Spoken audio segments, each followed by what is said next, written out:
கர்த்தருடைய பரிசுத்த நாமத்திற்கு மகிமுண்டாகட்டும். ஆண்டவராகிய இயேசு கிறிஸ்துவின் நாமத்தினாலே அன்பு கர்த்தருடைய பிள்ளைகளாகிய தங்கள் அனைவருக்கும் ஸ்வீட் ஊழியத்தின் சார்பாக வாழ்த்துக்களையும் ஸ்தோத்திரங்களையும் தெரிவித்துக் கொள்கின்றேன். ஏசாயா தீர்க்கதரிசியின் புத்தகம் 55ஆம் அதிகாரம் 9வது வசனம். ஏசாயா 55ஆம் அதிகாரம் வசனம் 9இன் இறுதி பகுதி. உங்கள் நினைவுகளை பார்க்கிலும் என் நினைவுகளும் உயர்ந்திருக்கிறது.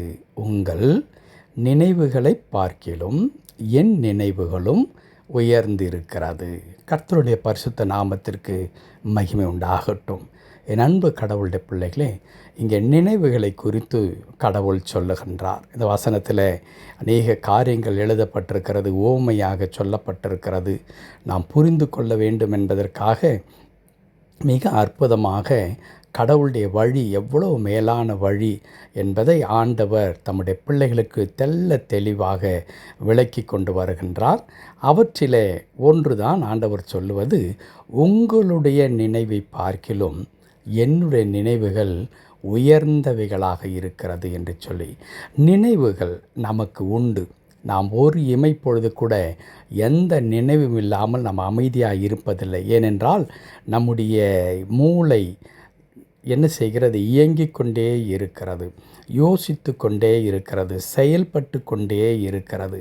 சில நேரங்களில் நாம் உறங்கும் பொழுது கூட நம்முடைய நினைவில் நாம் ஒரு காரியத்தை யோசித்து அதற்காக பிரயாசப்பட்டு கொண்டோ அல்லது ஒரு காரியத்தை குறித்து பயந்து கலங்கி கொண்டோ இருப்போமானால் அவைகளை குறித்து தான் நினைவுகளே தூங்கும் பொழுது கூட ஓடிக்கொண்டிருக்கும். திடீரென்று காலை எழுந்த உடனே நாம் நினைப்போம், நான் தூங்கி கொண்டு தான் இருந்தேனா? நான் அந்த காரியத்தை குறித்து செயல்பட்டு கொண்டிருந்ததைப் போலவே என்னுடைய காரியங்கள் நினைவுகள் இருந்து கொண்டே இருந்தது என்று நாம் சொல்ல கேட்டிருக்கின்றோம்.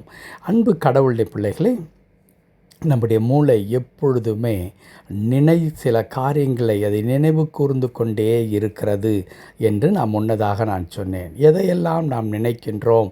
நம்முடைய வாழ்க்கையை குறித்து, நம்முடைய எதிர்காலத்தை குறித்து, நம்முடைய தேவைகளை குறித்து, நமக்கு ஏற்பட்டிருக்கிறதான நிலைமைகளை குறித்து, இன்னும் நமக்கு அன்பானவர்களாகிய நம்முடைய பிள்ளைகள், மனைவியினுடைய ஆரோக்கியம், இல்லை வேலை, பொருளாதாரத்தில் இருக்கிறதான மாபெரும் சிக்கல், பிள்ளைகளுடைய படிப்பு, அவர்களுடைய வாழ்க்கை, திருமணம், குழந்தை பாக்கியம் என்றெல்லாம் பலவிதமான காரியங்கள் அப்படியே நம்முடைய உள்ளத்தில், நம்முடைய எண்ணத்தில் அது என்ன செய்து கொண்டிருக்கிறது? அந்த நினைவுகள் ஓடிக்கொண்டே இருக்கிறது. அப்படி ஓடிக்கொண்டே இருக்கிற நினைவுகள் நமக்கு எதை கொண்டு வருகிறது என்றால், ஒரு பயத்தையும் பதட்டத்தையும் நமக்கு கொடுத்து கொண்டே இருக்கிறது. என்னவென்று பயம்? இது எப்படி நடக்கும்? இது எப்படி ஆகும்? இதை எப்படி மேற்கொள்வேன்? இது எப்படியெல்லாம் கைகூடி வரும்? அல்லது இதற்காக நான் என்ன செய்யட்டும் என்ற அநேக காரியங்கள் நமக்கு இந்த நினைவுகள் மூலமாக இந்த விளைவு உண்டாகிறது. அது பயமாக மாறி நம்முடைய மகிழ்ச்சியெல்லாம் குலைத்து போடுகின்றது. மாத்திரமல்ல, நம்ம எந்த நேரத்திலும் ஒரு பதட்டத்தோடு கூட வைத்து கொண்டிருக்கிறது. ஆனால் கடவுள் அப்படிப்பட்டதான தம்முடைய பிள்ளைகளாகிய நம்மை பார்த்தவர் சொல்லி தருகிறார், உங்கள் நினைவுகளை பார்க்கிலும் என் நினைவுகள் உயர்ந்திருக்கிறது என்று ஆண்டவர் சொல்லுகிறார். அதற்கு இன்னும் எடுத்துக்காட்டாக மேலிருக்கின்ற வசனத்திலெல்லாம் ஆண்டவர் குறிப்பிடுவது, பூமிக்கு வானம் எவ்வளவு உயர்ந்திருக்கிறதோ அவ்வளவு உயரம் என்றெல்லாம் கடவுள் சொல்லி தருகிறார்.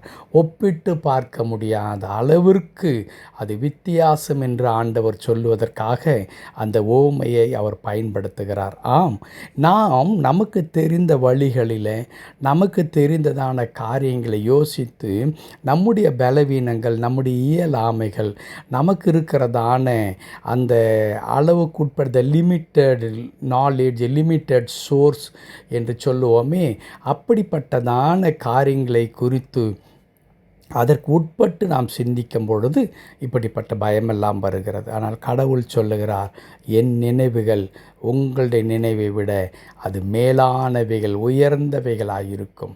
உங்களுக்கு நான் எப்படி காரியங்களை வாய்க்க செய்ய வேண்டும், உங்களை எப்படி உயர்த்த வேண்டும், ஆசீர்வதிக்க வேண்டும் என்று உங்களை குறித்து நான் யோசித்து கொண்டிருக்கிறேனே, அது நீங்கள் நினைப்பது, எதிர்பார்ப்பதை விட அது உயர்ந்தவைகளாக இருக்கிறது என்று ஆண்டவர் சொல்லித் தருகிறார்.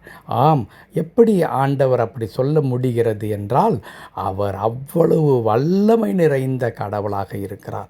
நேற்றைய தினத்தில் கூட கடவுளுடைய வல்லமையை குறித்து பேசும் பொழுது, நாம் அறிவுபூர்வமாய் சிந்திக்கிறேன் என்று ஆராய்ச்சியில் ஈடுபடும் பொழுது கடவுளுடைய வல்லமையை நாம் சிந்திக்கவே முடியாது. கடவுள் சொன்னார் பாருங்களேன், காற்றை காண மாட்டீர்கள், மழையையும் காண மாட்டீர்கள், ஆனால் நீங்களும் உங்கள் மிருக ஜீவன்களும் குடிப்பதற்கு தண்ணீர் கொடுக்கப்படும், தண்ணீர் வரும் என்று ஆண்டவர் சொன்னார். இதை பார்த்தால் நகைப்பார்கள் அல்லவா? காற்று இருக்காது, மழை இருக்காது, மேகம் வராது.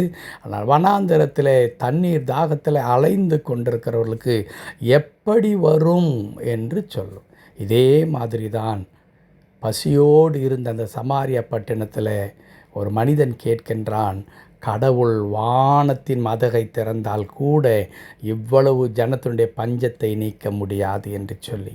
ஆனால் அந்த அதிகாரம் சொல்லுகிறது, கர்த்தர் சொன்னபடியே ஆயிற்று என்று. ஆமென். அன்பு கடவுளுடைய பிள்ளைகளே, நம்முடைய ஆண்டவர் மகா வல்லமையுள்ளவர்.